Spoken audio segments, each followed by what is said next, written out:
Hello gamers, welcome back to another episode of Solo Spelunking. And those of you who've seen my last video are probably wondering now, wait a minute, last video this guy told us he wants to finish one thing and not play too many things at once, and now what is the setup here? Well, obviously it looks sort of like sci-fi, space opera, Star Wars. So what is going on?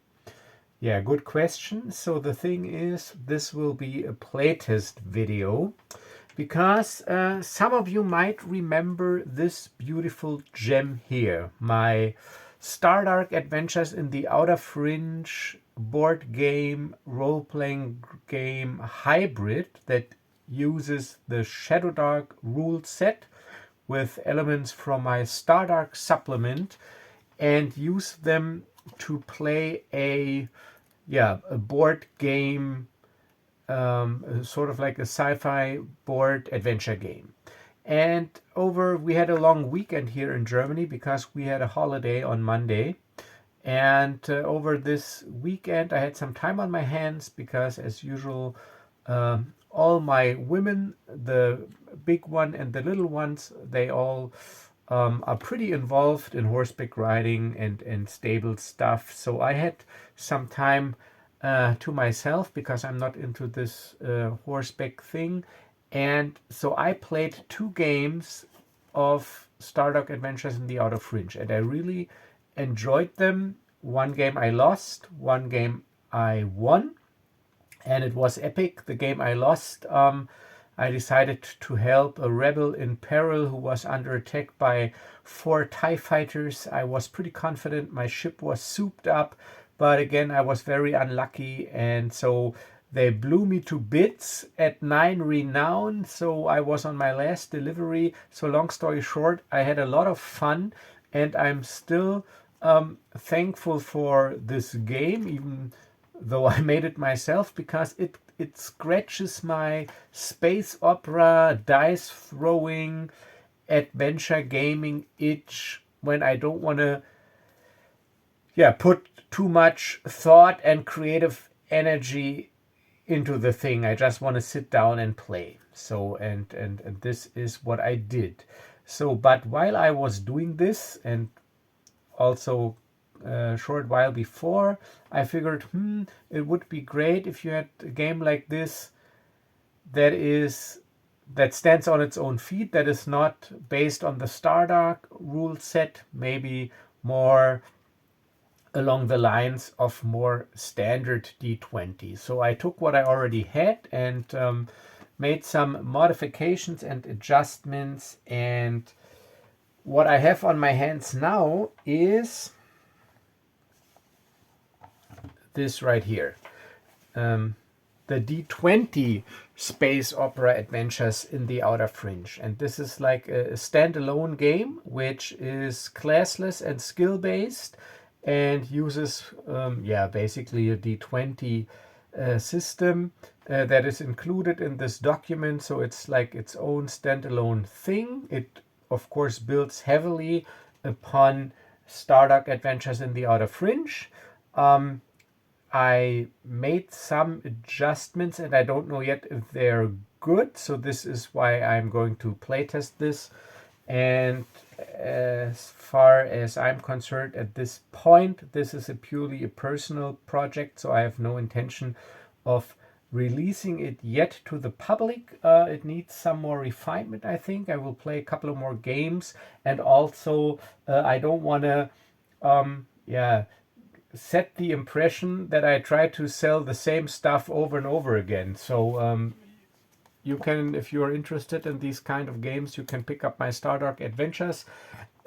Usually, or as always, it is very decently priced, $2.99 for hours of fun. So this is at this point still a personal project, but nonetheless it features all the usual goodies like this linked document. And so what I did, and what I think would be nice, is to play the early years of young Nash Duncan, before the glory, before the triumphs, and obviously before Rhya, because as you can see here, Nash Duncan, he always had a thing for the exotic. So this is Nash Duncan in his mid-20s, around 10 years before the events of my adventures in the Keldor Sector series. And this wonderful, beautiful Twi'lek is his first real or serious love. This is Loola. And they are a couple, and they are also a crew. Nash has won his first rusty old Getrog freighter, and Loola named it the Silver Angel. And this is, of course, a nod to the Clone Wars series, where Ahsoka was mixed up with the, I think, what were they called? The sisters that lived in Martinez sisters, I don't know. And like one of the sisters, she had a starship that she fixed up herself, and that was the Silver Angel. So yeah, that's this starship. And this is what I will be doing. I will be testing this game, playing the early adventures before the legend, before the triumphs, before Rhya, of young Nash Duncan and his first passionate, serious love, Loola. And as you can see here, they are pretty in love. And so this is what we're gonna do. I also got some minis out, but this will be theater of mind. So these minis are just for fluff, and maybe if they talk to each other, I move the figures around a little. But this is not a role-playing game. All right, so this is not a role-playing game. This is a board game, a structured board game that uses a D20 engine to resolve checks and combat. I will be conducting theater of mind. This map is created randomly, but you see, so this is Star Wars, of course. We are playing in a region in the Outer Rim, so this is not a lore-accurate map. Some systems are made up randomly, but some are well-known systems in the Outer Rim. So we have Tatooine, we have Nal Hutta, of course, with Nar Shaddaa, the Smuggler's Moon. That is the important thing. Castle Severine, that we know from the Solo movie, where the refinery is. Ryloth, the Twi'lek homeworld. Bespin, the city planet of Terrace, that you might know from, I think, is it Knights of the Old Republic or the Legacy of the Force comic? I don't know. It's in the comics, and I think also in some computer game. It's like a city planet, polluted, and that is Terrace, and the other ones are made up. And just as in Stardock Adventures, we have wretched hives of scum and villainy, we have trading hubs, we have planets under military blockade. And here we have also some that combine two elements. So Nal Hutta and Nar Shaddaa are trade hubs and wretched hives, and Tatooine is an unremarkable dump and a wretched hive. So we combine these two things together. And the world types, they have different rule elements, and you will see this during the game, so I don't want to get into too much detail, just the goal real quick. So this is, like I said, a board game. It is played in rounds. Every round has 3 phases. The movement phase, which is optional, where you can move around on the map. The encounter phase, which is mandatory, where the action happens, where you resolve random encounters. And the action phase, where the players each can take one action if they're on a planet. And the actions are detailed in this document. And I'm using an optional rule that is included in here. It is like, I'm not playing it like when I'm at 0 hit points or 0 hull, I'm destroyed and I'm dead. Because what I'm doing instead is I am racing against an invisible opposing crew off camera behind the curtains that also tries to get to 10 renown. So this is a pretty simple doom track. At the end of every round, I roll a d6, and on a 1 or 2, the opposing crew gets a renown, and who gets to 10 renown first wins. And if I should be destroyed, like 0 hull, or if we are both killed, I will just end the round immediately, roll if the enemy gains a renown, and then I will start a new round at half hit points or half hull points, so not a full regeneration, but basically usually you lose your hit points in the encounter phase, so I would lose an action phase and the enemy gets a chance to get a renown.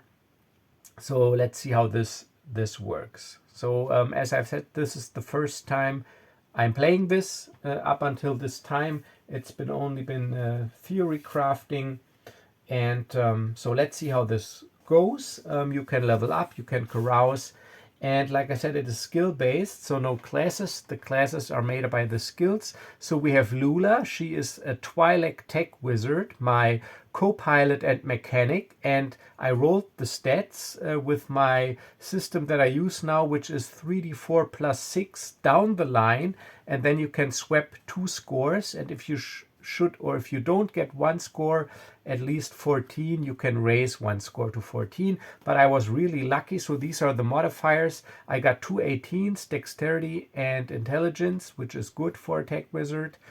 Charisma 16, wisdom 17, and strength 11, and constitution 13. Starting hit points are your constitution score.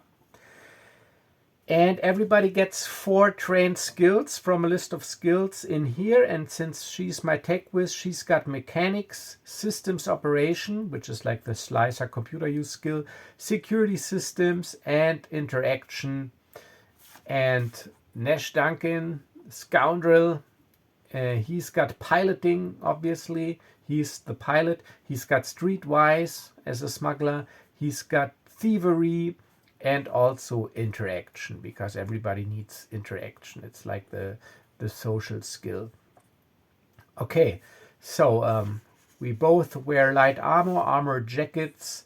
Nash Duncan has his trusty DL44, and Loola, she's got a Durasteel combat staff, but also a blaster pistol, and this is just for fluff because I'm playing Theater of Mind. You could of course use a generic battle map and play out the combats with miniatures, and then it would make a difference if you got a ranged or melee weapon. Obviously, you could plug in any D20 combat system if you're so inclined for the tactical miniature aspect if you want, but I'm not going to do this. This will be just Theater of Mind, but for fluff, she's got a steel staff and a blaster. Okay, so, and the Silver Angel is our standard unmodified light freighter. The stats are also in here. So I got a little status sheet here. So yeah, let's start with cash. I pool all the cash together. So Loola and Nash together, we have 750 credits to work with in the first round. 0 XP, 0 renown. We are at full hit points. So Loola is at 13 and Nash at 14. Our hull is at 20 from the Silver Angel, and we are good to go. All right, so we start the first round with the movement phase. The movement phase is optional. We are on the planet, or in the system Psi, which is a wretched hive of scum and villainy. And we don't have anything yet, no cargo, no job, no nothing, so it wouldn't make sense to move. So we just skip the movement phase, it's optional, and go straight into the encounter phase. And since we didn't move, we don't have to resolve a space encounter. We only have to resolve a planetary encounter. So, and we are on a wretched hive of scum and villainy. I said every world type has a rules effect. So the wretched hive of scum and villainy, so let me give you the description. A wretched hive of scum and villainy is controlled by criminal clans and syndicates. There's almost no law enforcement, and the place can be a little rough. Blaster fights on the streets, cantina brawls, and muggings are commonplace. While on a wretched hive system, it is easy to make contact with the underworld, and the rules effect is all bounty hunters and all wanted criminals or bounty targets get a +2 attack and a +2 AC bonus as well as +4 additional hit points.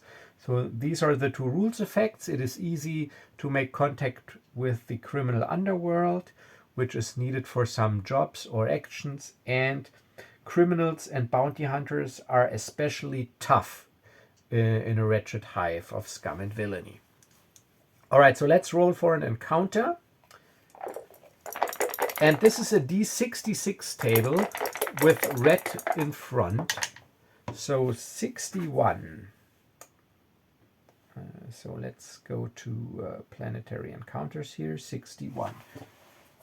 And see what that gives us. 61 is, we're starting we're starting strong. So I'm going to read the encounter to you. High noon. A famous gunslinger has heard of your exploits and wants to improve his own reputation by shooting it out in a blaster duel. You may try to avoid him by succeeding at a DC 15 Wisdom Stealth or Dexterity Stealth check. If you fail, you have to fight a blaster duel. If you have 3 or more characters in your crew, you encounter 2 gunslingers. Luckily, we are only 2. And if you win, should I win, I gain 1 renown. All right, so yeah, let's just play this out a little, and let me see. So here, this is the gunslinger with his trench coat. Like I said, this is just for fluff. It'll be theater of the mind. So so we can see he's looking for trouble. So Nash says to Loola, I don't know what this guy, he hasn't seen us yet. Let's slip away. I got a bad feeling about this. All right, so when you have to make a check, only one of your crew members has to make the check, and so you can choose who makes the check. But the result, if it's positive, the entire crew has a beneficial effect. If it's negative, also if it affects the crew, it's entire crew. If it's a personal thing, that's in the discounter description, only the person who failed or who made the check will be affected. All right, so stealth. None of us has stealth. So here it is. So if you have, it's pretty simple. You roll a d20 plus your ability modifier, but if you have a trained skill, you get advantage. So no trained skill. We do have streetwise and interaction, but not stealth. So it says stealth. We need to slip away. So we can choose if it's dexterity or wisdom. So Loola, she's got a dexterity of 18, modifier 4. She will make the stealth check DC 15 as we try to move away. Of course I fail. So while we slip away, the guy goes, "Hey you, what are you looking at?" And I go, "Huh?" And I look around and pretend that I don't know what he's talking about, as he already draws his blaster. All right, so it's a duel, high noon, theater of mind. So we have I go, you go. We start with Nash. Then we have the gunslinger. And then we have Loola. And the gunslinger, he has +6 attack for 1d6 plus 2 damage, AC 15, and 16 HP. So a tough guy. So let's go. So he gets his blaster out and shoots. Nash dodges out of the way and returns fire with his DL 44 plus 3. 7 plus 3, that's a miss. Now the gunslinger returns fire.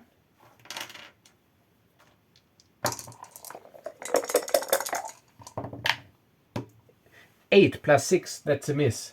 Thankfully, Nash got 15. So pew pew, we exchange blaster fire And Loola gets out her blaster pistol. She's got a normal blaster pistol, deals d6 points of damage. Attacks +4.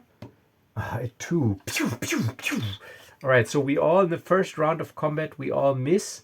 So blaster bolts pew, pew, are flying through the streets. The crowd is giving way. And Nash. Pew!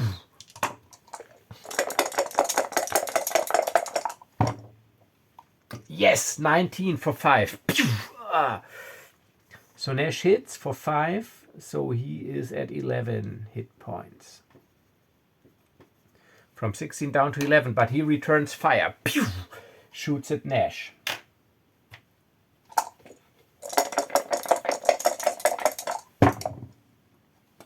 Ooh, again 19 also, and 5 + 2, that is 7 damage. So he hits for 7.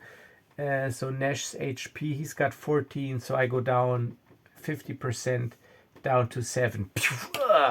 But now Loola. Loola charges forward and uses her steel staff because she deals 1d8 damage with it. Holsters her weapon. Yes, 19, 7. Great. So the gunslinger is at 4 hit points. And we all acted. Next round, Nash. He goes, Loola, get out of the way. So Loola steps back a little as Nash shoots. Doesn't count. Got to re-roll it all. 7. Pew! That's a miss. 7 + 3, that is 10. He's got AC 15, so that's a miss. The gunslinger retaliates, shoots at Nash. Pew!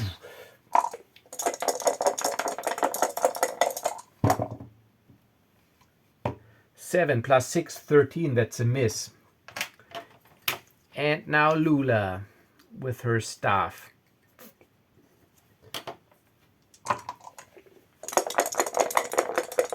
Moves forward again. 16. That's a hit for 5 points. That takes him out. So, actually that was pretty good. All right, so blaster bolts, pew, pew, exchange, and Loola, she with her quarterstaff, bam, smacks him across the face. He's knocked out, goes down. Quick, get his weapons. We get his weapons, throw them away. So this is just fluff. Like I said, it's not a role-playing game. And that was the encounter. We got 1 renown, our first renown, because we won this epic duel against the gunslinger. But sadly, no money. Phew, that was close. Let's get some distance between us and these streets here. All right, so now we go into the action phase. Planetary actions. Every crew member can take 1 action in this phase. You can do the usual stuff, legal cargo, you can buy legal, illegal cargo, gamble, etc., etc. All right, so what do I want to do? We want to buy illegal cargo. We are on Wretched Hive, and illegal cargo you buy by the ton. And I got my little cargo. Oh no, I don't have my cargo inventory here, so I put it back here, the cargo hold on my status. Cargo hold. So I find it nice to just have like a A4 paper folded like a little booklet for these games to track those various things. So we are going to buy illegal cargo, 1 ton of illegal cargo.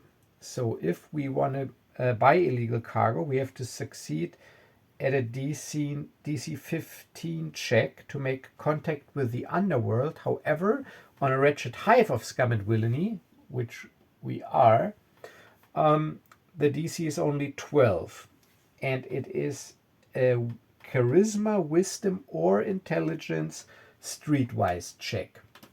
Alright, so Nash, he's got streetwise, and he can choose between charisma, intelligence, or wisdom. He will use wisdom, only +1, but he gets advantage. So with advantage +1, I need a 12. Yes, 13 and 15, even without the +1. So Nash, he's got a few contacts, and so he makes contact with the underworld, with the black market, and purchases 1 ton of illegal cargo for 500 credits. So we got 250 credits left, and 1 ton illegal cargo. All right, so that was Nash's action. Now Lula's action. Lula wants to try to investigate the location of a bounty target. So locate a bounty target. You investigate the location of a wanted criminal. Succeed on a DC 15 charisma, intelligence, or wisdom, interaction, or streetwise check. If you succeed, you gain the information that a wanted criminal hides in the randomly determined with 1d12 system. Place a bounty token at the target system, which can be the system that you're currently on as well. Fighting a bounty is a separate action. Yeah, we got to go there. All right, so she tries to locate a wanted criminal. So she has made some money in the past working as a freelance bounty hunter, and so she is using her charisma modifier. Actually, she's using her intelligence modifier, which is +4. And if you're wondering why intelligence, this is because you can also like investigate the data net, like do deep searches, dark net kind of stuff. And this is what you would use intelligence for. And interaction or streetwise, she has interaction. So you can also use interaction while interacting in closed user groups, forums, etc. So the skills are not linked to certain attributes in the system. You have attributes and skills, and the encounter description tells you what you can combine. So she rolls with advantage. Here you don't get a break on a ratchet type system. So it's DC 15. No, 2 and 8, 8 + 4 is 12. So she's out of luck.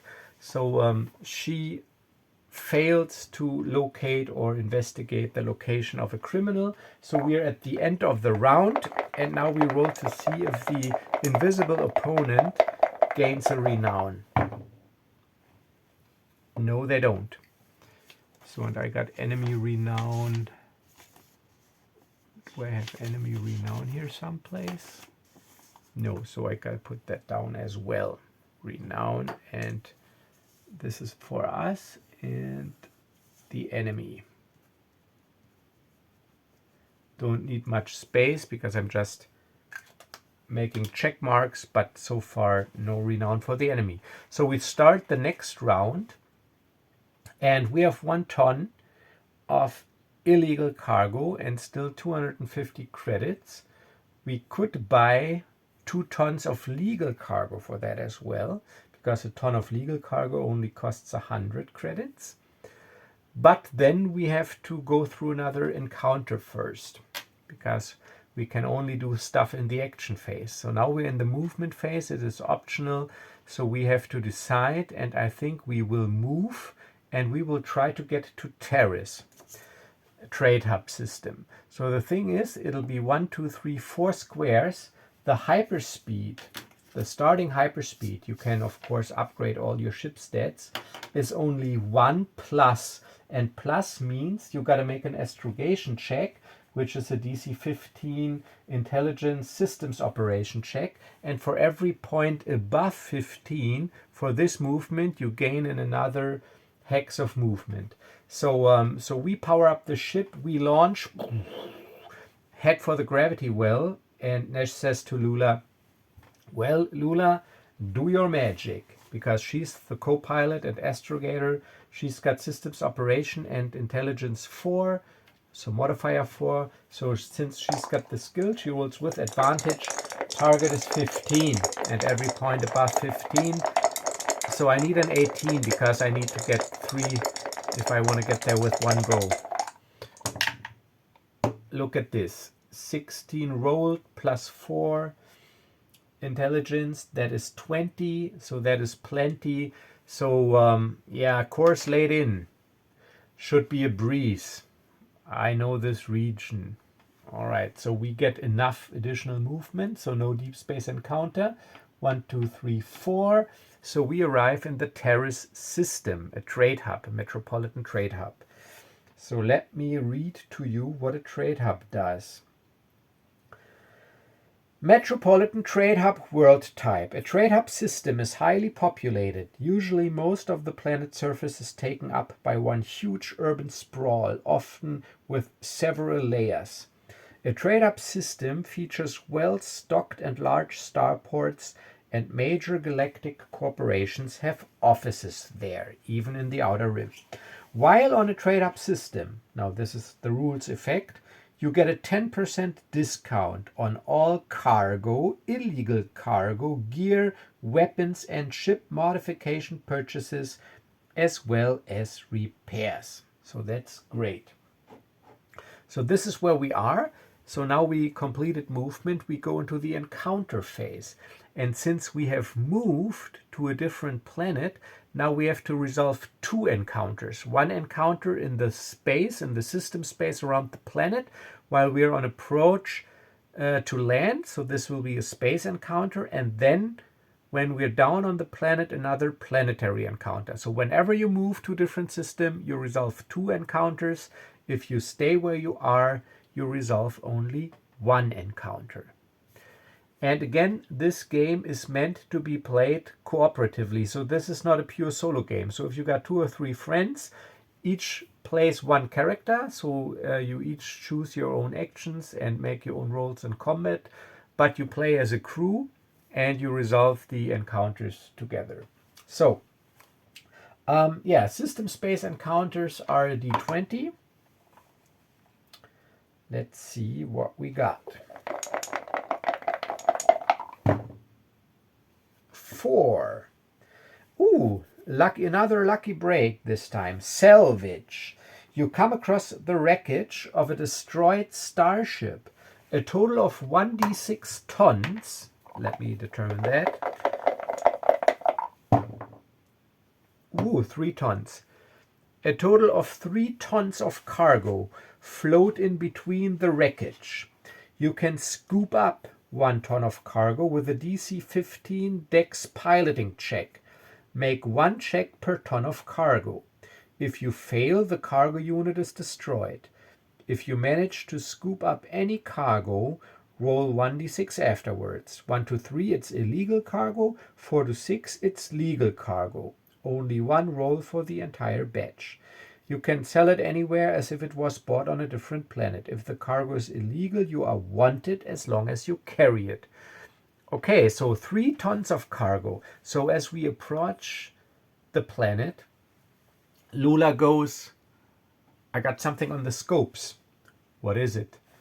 Looks like not regular. They look like cargo crates. There's a small debris field over there, and I think there are cargo crates floating among them. Quick, let's get over there before other scavengers pick this up as well.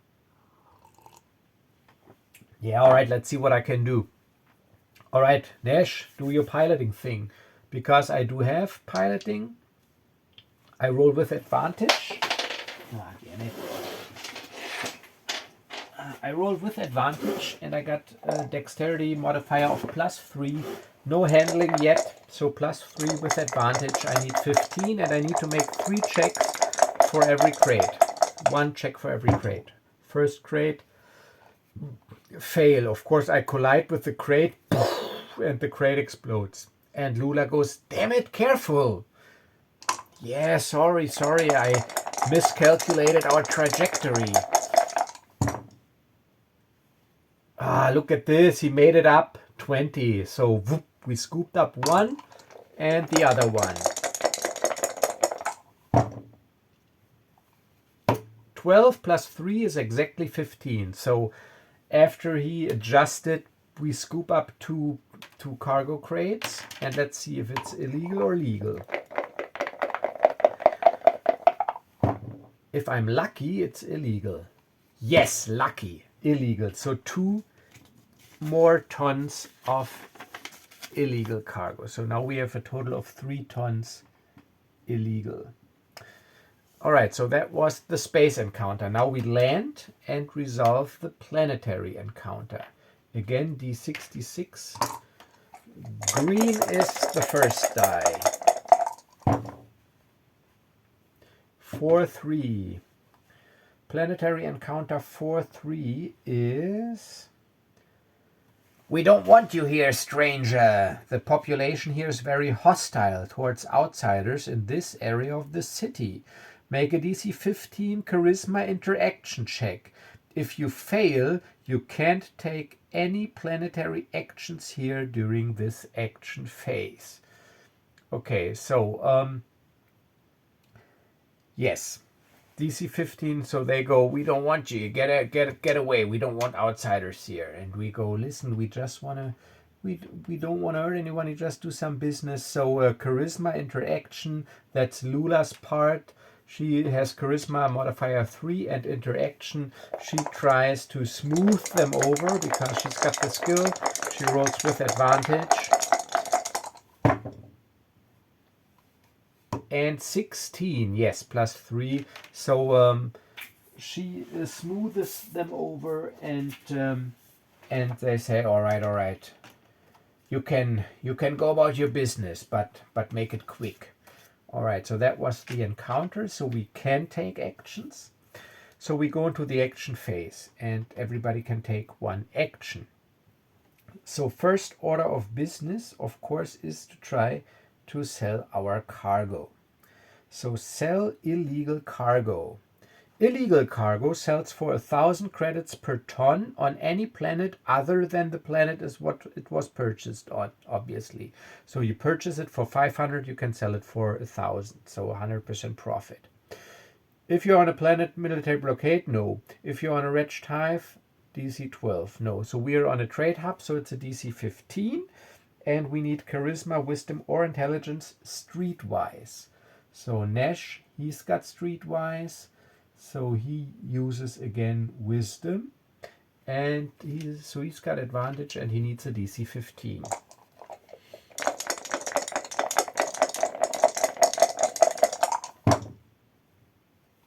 No, 3 and 6. So since we're new here, he failed to make the contacts he needs to get the cargo off our hands, but Lula, she can still take actions. And the thing is, you can take the same action again, but only with a different crew member, but they have, of course, also make the checks. So Lula, she does not have streetwise, so she doesn't get advantage, but she's got an intelligence bonus of +4. So let's see, she needs 15 plus 4.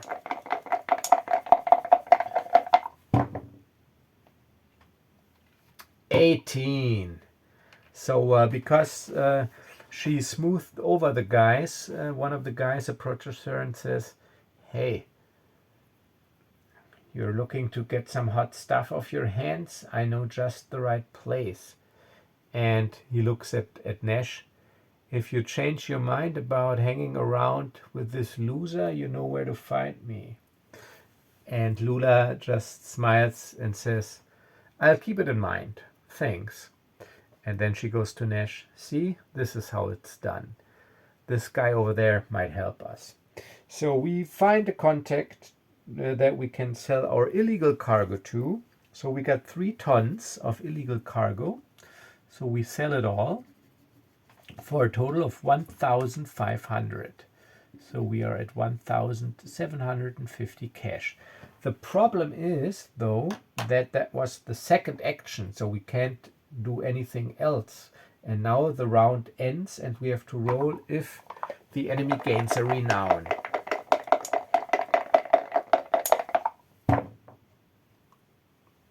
No, 3. And Nash is actually only at 7 HP. So regarding hit point damage and hull damage, there's no such thing here as natural healing or resting.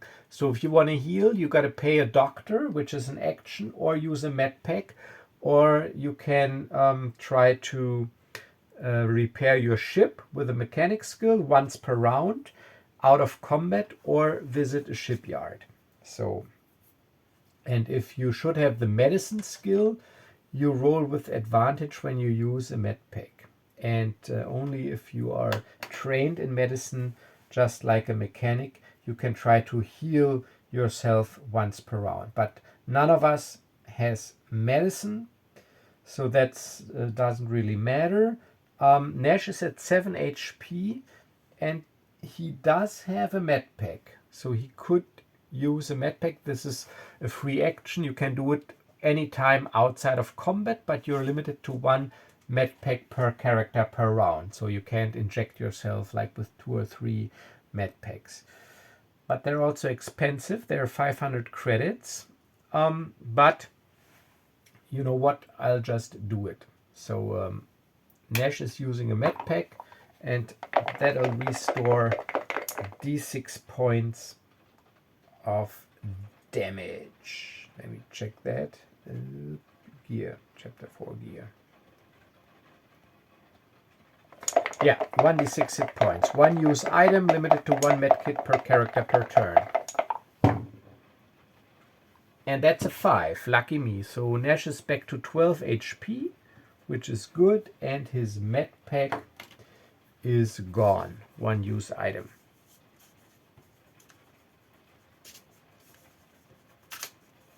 So I already rolled for the enemy renown. So new round. I'm not going to move.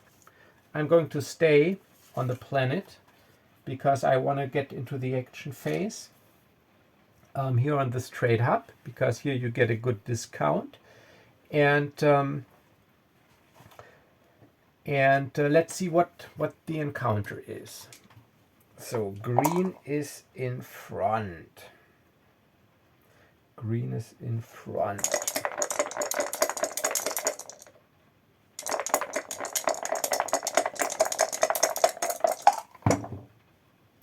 One, 4. All right, so 1, 4. Oh, that's that is fitting, but sadly I don't have enough money. Okay, so we are wandering about in the streets, and the encounter is card game. You hear about an illegal high-stakes backdoor card game and have the option to join. If you do, you can wager 5,000 credits, no more, no less, and must succeed on a DC 15 Charisma interaction or Wisdom interaction check to gain 1 success. To win the game, you must keep making checks until you have a total of 5 successes before you have a total of 3 failures. If you win the game, you win your wager and gain 1 renown. So basically a little gambling skill challenge. However, it is a 5,000 credit buy-in, which I don't have at this point. So yeah, so as we wander about, we are approached by a guy, and he goes, well, you guys look like you're into some gambling. So what do you say? There's a little private game going on, 5,000 buy-in. And Nash goes, well, sadly we don't have that much cash on hand right now, but if I do, give me your com link, I'll look you up. All right. So yeah, that was the encounter, just a little fluff. Now we go into the action phase, and we can take 2 actions. Each of us can take 1 action, and we are on a trade hub, which means whatever we buy, we get a 10% discount. So again, Loola, let's do Loola first. She tries again to, you know what, because I want to try out different things as well. Let's just say she tries to locate a bounty target, and I will try to get a job from the underworld. So, bounty target. What am I looking at? Planetary actions. Where are they? Here, planetary actions. Okay, so locate a bounty target. Again, DC 15, interaction or streetwise intelligence. So she's got intelligence 4 and interaction. So that is advantage plus 4, and she needs 15.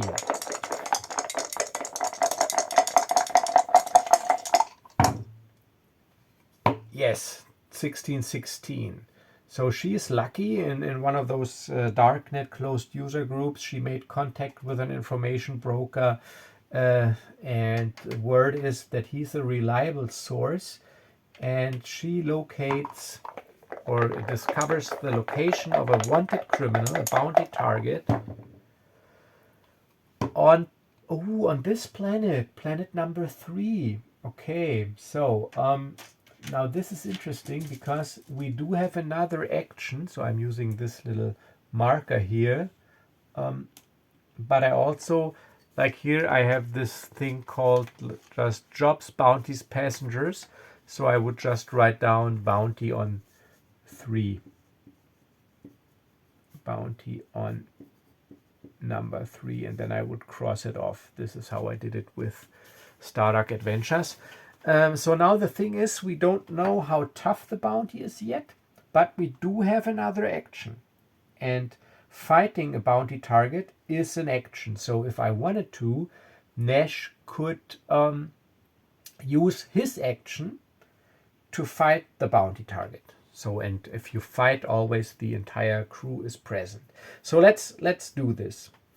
All right. So Loola goes, well, Nash, I learned that there's a guy wanted by a syndicate leader hiding out here, and I know where. What do you say? Let's grab this bounty. Well, Loola, you know, bounty hunting is not really my style, actually, because it could just as well be us on the end of a bounty hunter's blaster. Yeah, I know, but it is not us yet, and if he is not smart enough, or she, I don't know, to cover their tracks, it's on them. Yeah, all right, so let's head over there. Where is it? Okay, so we fight the bounty target. So now you determine randomly the power level of the target, the level, with 1d4 plus 1.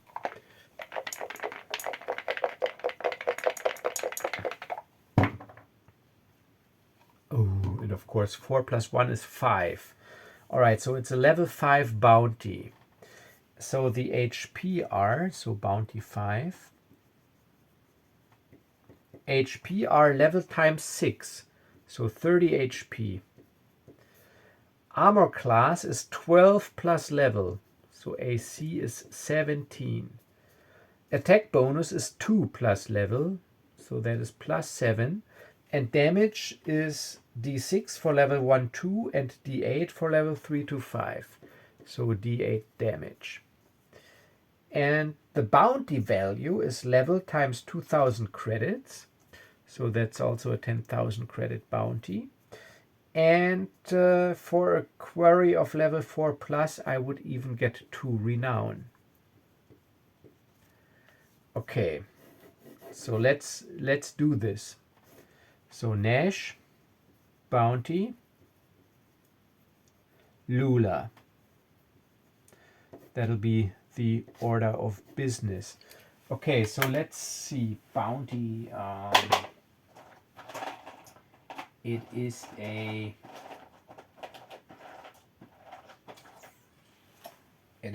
Quarren. A Quarren that failed to pay his debt. Okay, so we just come for him and don't talk a lot, just shoot. So Nash, plus 3 versus 17.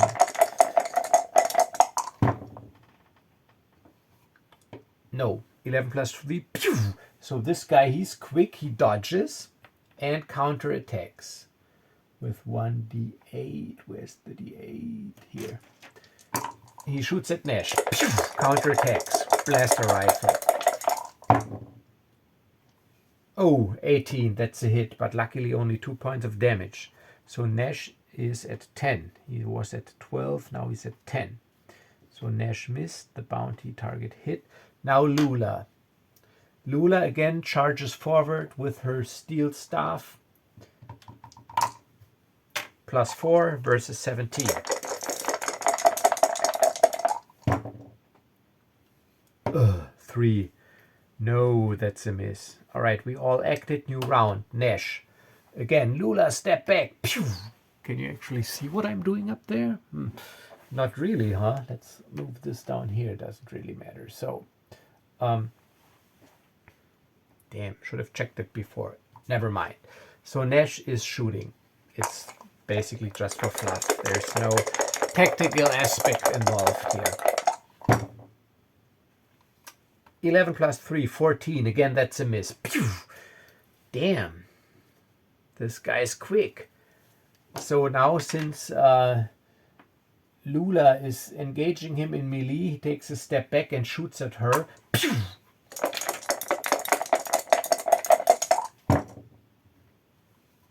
Oh, but that's a miss. Only a 4. And now it is Lula's turn. Again with her steel staff. Closing the distance. Swinging the staff. 5. It's a miss. All right, next round. Nash. Step back. DL44.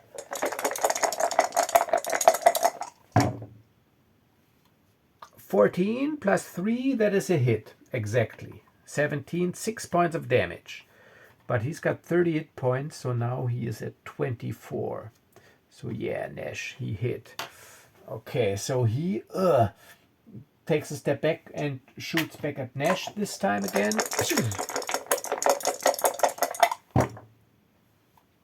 15, that's a hit for 8. So 15 plus 7, that's a hit for 8. So Nash is down to 2 HP. So he's hit in his shoulder. He grits his teeth. Loola walks up and attacks.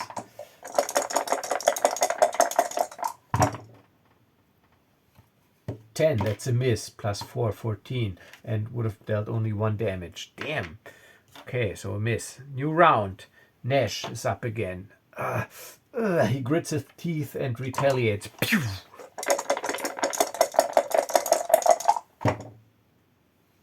+15. Yes, that's a hit. +3 is 18, and he's got 17 for 6. So indeed, he retaliates, taking him down to 18. 24 minus 6 down to 18. But this Quarren, he has seen that Nash is severely wounded and wants to take him out now.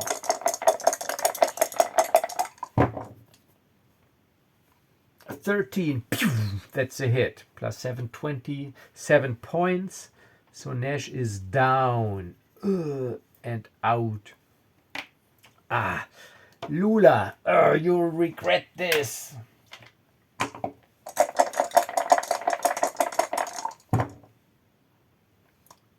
+8 +4, no. All right, so now next round, I go, you go. Again, the players always take the first turn. So Nash is out. So Loola again.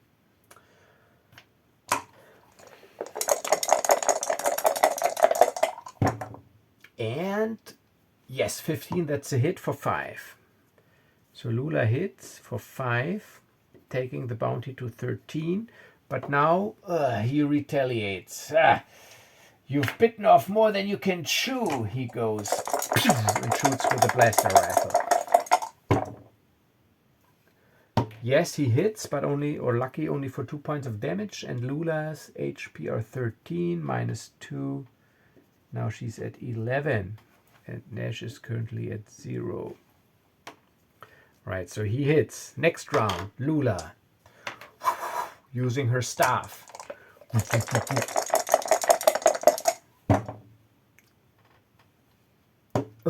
Natural 1, no, miss. retaliate. Alright, so Loola missed. 5, that's also a miss. 12, he needs 16. Loola's got an AC of 16. So she again. So they're really slugging it out. Nash is down. 10 plus 4, no. 14, he's got 17. No, Loola, no. Okay.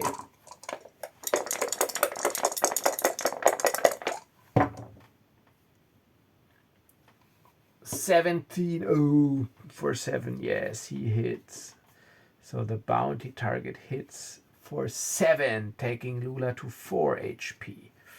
Whew. So I think we are going to suffer a defeat here. Loola.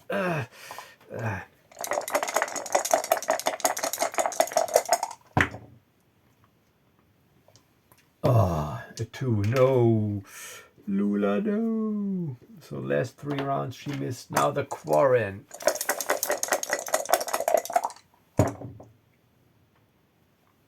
Oh, 16 and 8. Yeah, okay. So we're both knocked out. So now what happens is this bounty is gone because he knows that his location is compromised. So this bounty is gone. The round immediately ends with, in this case, is no problem because we were already at the end of the action phase. I roll if the enemy gains a renown. 1 or 2. No, a 4. And then we start the new round with half our hit points. As usual, rounded down. So Loola, she's got 13 hit points. That is 6. And Nash, he's got 14, so 7. So, yeah. So he escapes. The bounty is gone, so now we would have to relocate a different bounty. So this one is gone. I cross it out here on my status log. And yeah, so we're only at half hit points. So this is so that you need to spend money to heal or actions to heal. And yeah, so that it's not that easy to get back up at full health. Especially hull is also expensive to repair. And yeah, and depending when you go down, the enemy might get a renown without you having the chance to take some actions. But luckily so far I was lucky with the rolls for the enemy. Okay, next round, movement phase. So do we want to leave at this point? I don't think so, because this is a good system if you want to buy stuff. So let's do an encounter. So we got to go through the encounter phase. And this will be the last round. I'm already almost at an hour.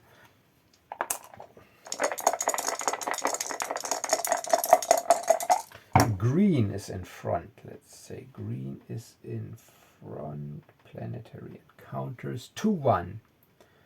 2-1. Local bullies. You are insulted and provoked by X, and X is a variable that corresponds to your number of crew members, so 2. Local bullies. You are insulted and provoked by 2 individuals that don't like you. They draw guns on you, but they're weak. They only have +2 attack, 1d6, AC 12, 6 HP. But this is what I mean. I'm only at half hit points. So we were in a bad part of town, actually, because this is where we located this bounty, this quarry.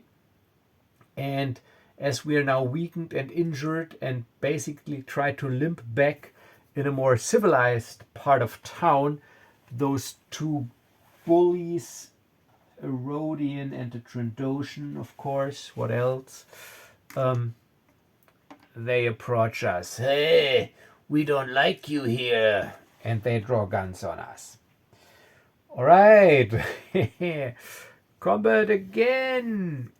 But that should be quick. So we have Nash. We have the Rhodian. We have Loola.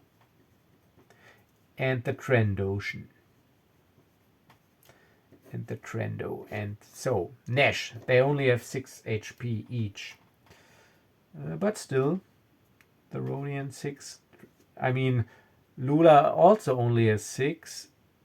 And Nash's got 7. So, oh no. So, but I don't want to talk. I get my blaster out directly. So I get +2 attack versus AC 12.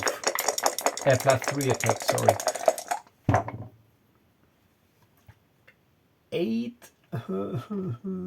That's 11, but it would have been 8 points of damage, but it's a miss. So Nash, the Rhodian, he laughs, that all you can do? And shoots with his blaster pistol, +2 for 1d6.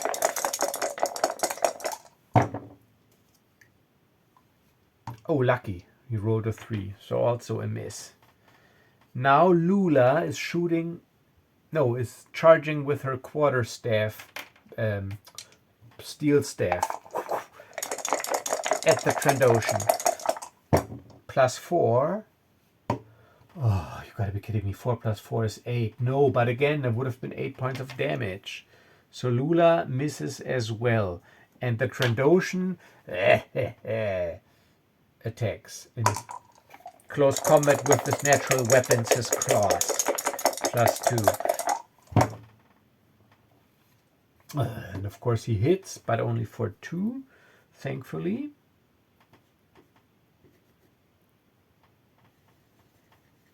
But still, Loola is at 4 HP. And we start a new round. Nash shooting at the Rhodian. Come on, Nash. It's the young Nash. 19 for 6. Yes. Takes him out with 1 shot because they have 6 hit points. So he ducks and in the stomach. The Rhodian. So I go, you go. Now it's an enemy's turn. The Rhodian is gone, so it's the Trandoshan again, who attacks with his natural weapons and claws Loola.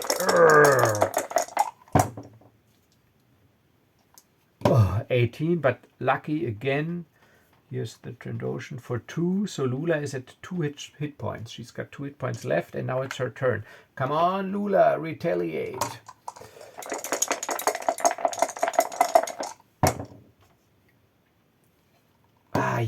Yes, but only for 3 points.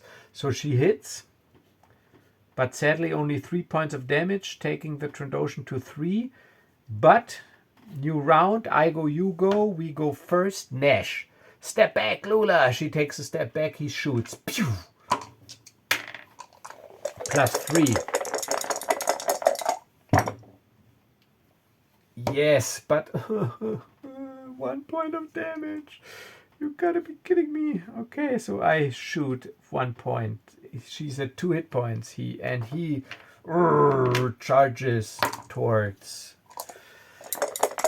Loola.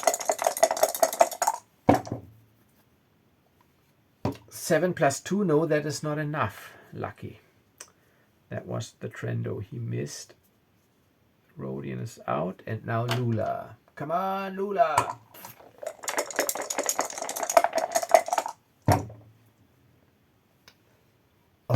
No, damn it. New round, Nash. Pew! Blaster pistol. DL44. He doesn't have his Shenaba blaster yet. Because this is before the legends, before the triumphs, before Rhya. But he hits 16-7. Bam! Alright, Nash. Pew! So he takes this guy out. And he goes, damn, Loola, where are we here? Let's get out of this. And he helps her, he supports her, puts her arm around her. Let's get out of here, because she's really hurting with 2 hit points. But he's also not in good shape. So that was the encounter phase. Now we go into the action phase of the round. All right, once again now, because we got money and this is a wretched hive, I try to make contact with the underworld. and that is a DC 15 because this is not a wretched hive, it's a trade hub. And let's see how this goes. Buy illegal cargo, succeed at a DC 15, charisma, wizard, in streetwise. I do have streetwise, I do use wisdom. And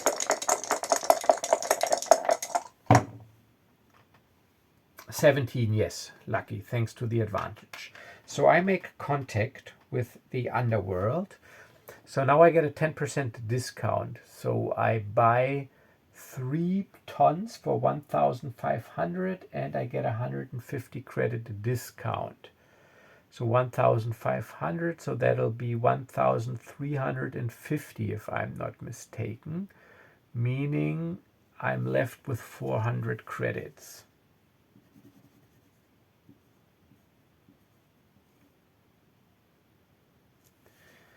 And I got 3 tons of illegal cargo, yes.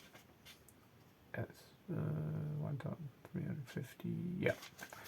Okay, so cargo hold is here. So 3 illegal.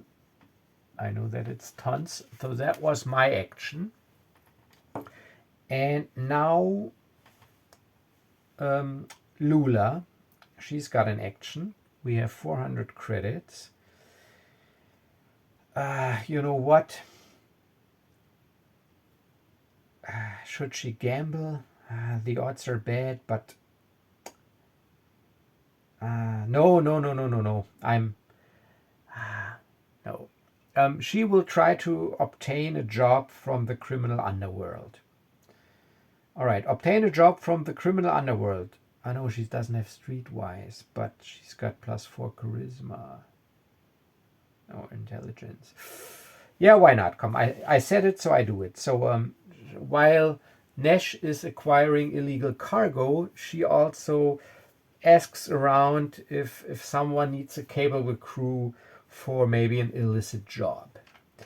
All right, so she doesn't have streetwise, but she's got intelligence +4. So she's using intelligence +4 and she needs an 11. 15 total. 9, no, that's not enough. So sorry, no, can't help you out here. So that was our action phase. Let's see if the enemy gets a renown. Yes, they do. I rolled a 2. So also behind camera, the enemy is making progress and also got a renown. So we are at 1-1 renown and we are hurting still. So I gotta update the hit points. Loola is actually at 2 hit points, but Nash still at 7. He didn't get hit. And I'm out of med packs, so I need a doctor or gotta buy med packs. Okay. Yeah, so this is where I will leave it for now. So we are at the point where I would just start a new round with the movement phase. And this time, because I got illegal cargo, I will also move to sell it someplace. Yeah, so far I'm enjoying myself, as you probably noticed from me goofing off here on the video. Yeah, I'm not sure. I will definitely, of course, play this through. I'm not sure if I'll do it on camera, but I figure, well, if I play anyways, might as well let the camera roll. And if you want to watch, that's fine. And if you don't want to watch, that's fine as well. Because like I said, this is just for my inner geek and monk to just play this game. All right, so yes, so thank you for watching. And as always, stay safe and stay healthy. I'll keep you posted. And I'll see you in the next video. Bye-bye.